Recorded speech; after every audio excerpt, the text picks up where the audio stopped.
życie. Zaczęło się od bólu kolanek. Zrobiliśmy mu badania kontrolne w przychodni i okazało się, że ma zbyt małą ilość płytek. To jest podejrzenie typowo o białaczkę.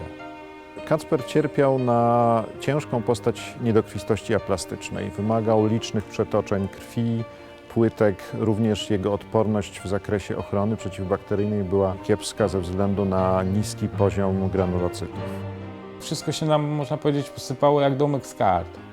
W przeciągu chyba 2 tygodni zaczęło wszystko lecieć, wyniki, można powiedzieć, łeb na szyję. Zrobili znowu badanie szpiku, biopsję i okazało się, że ten szpik już jest pusty.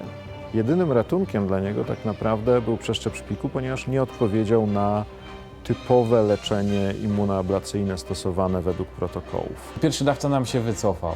Wycofał się nam 1,5 tygodnia przed planowanym przeszczepem. Mieliśmy jechać do Wrocławia na całe przygotowanie, a w końcu zadzwonili do nas z Łodzi, że nie jedziemy, tylko musimy jechać do nich, bo się dawca wycofał i trzeba całą procedurę wstrzymać i czekać, żeby znaleźć drugiego. Człowiek już się ucieszył, że wszystko się skończy, wszystko będzie dobrze.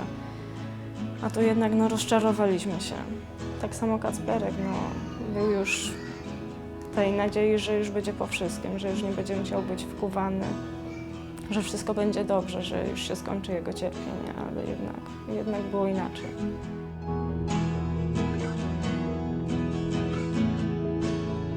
Musieliśmy dać z siebie wszystko, żeby nie popaść w jakąś depresję, bo w niczym by nam to nie pomogło.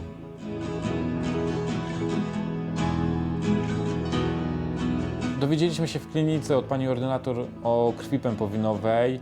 Można by było ją pobrać, krew pępowinową, i podać Kacprowi ją zamiast przeszczepu zwykłego od dawcy niespokrewnionego, to właśnie tą krew pępowinową.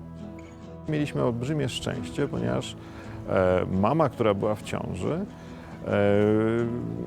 tak powiem, urodziła potomka, siostrę, która była zgodna w układzie HLA z Kacprem i co więcej, krew pępowinowa została szczęśliwie w dużej, prawidłowej ilości zmagazynowana w Polskim Banku Komórek Macierzystych. Jak ja pojechałam na porodówkę, on był akurat wtedy w domku, to mama moja z nimi została. Jak się dowiedział, że ja pojechałam do szpitala, to zeskoczył z łóżka i mówi: babciu, ja już będę zdrowy, bo Wiktoria się urodziła, moja siostrzyczka. Dziecko urodziło się bodajże 3 stycznia 2013 roku, a już pod koniec stycznia wykonaliśmy przeszczepienie tej jednostki krwi pępowinowej i bardzo szybko uzyskaliśmy wszczepienie materiału. Miałam leżeć, myśleli, że pośpię pół godziny i myśleli, że nie będę mógł chodzić. A ja mogłem chodzić i nie spałem w ogóle, tylko poleżałem. Komórki macierzyste ratują życie. Komórki macierzyste krwi pępowinowej ratują życie. Dlaczego tak jest? Wiemy doskonale, że mamy przykłady, choćby w naszej klinice, dzieci uratowanych, i to już nie tylko mówię o Kacperku, ale również o wcześniejszych dzieciach. Te komórki mogą stanowić jedyne źródło przeszczepowe. My kiedyś na samym początku stosowaliśmy komórki krwi pępowinowej łącznie z dobieraniem odrobinki szpiku kostnego. W tej chwili ufamy materiałowi zgromadzonemu w PBKM-ie jako jedyne źródło, oszczędzając tym samym mniejszego lub większego dawcę od konieczności pobrania szpiku bądź komórek macierzystych z krwi obwodowej.